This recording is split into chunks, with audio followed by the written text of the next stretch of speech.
This video explains how to check the current time in another time zone.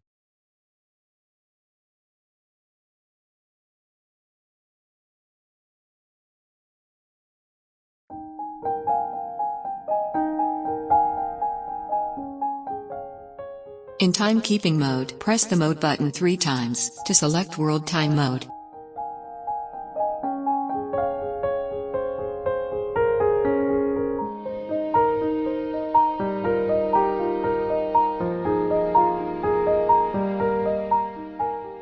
The lower left display shows the current time in the world time city. Press the forward button to scroll through the available city codes.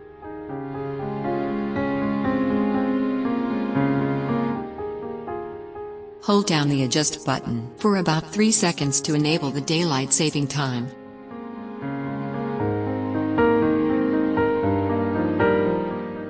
Same way, hold down the adjust button again to disable the daylight saving time.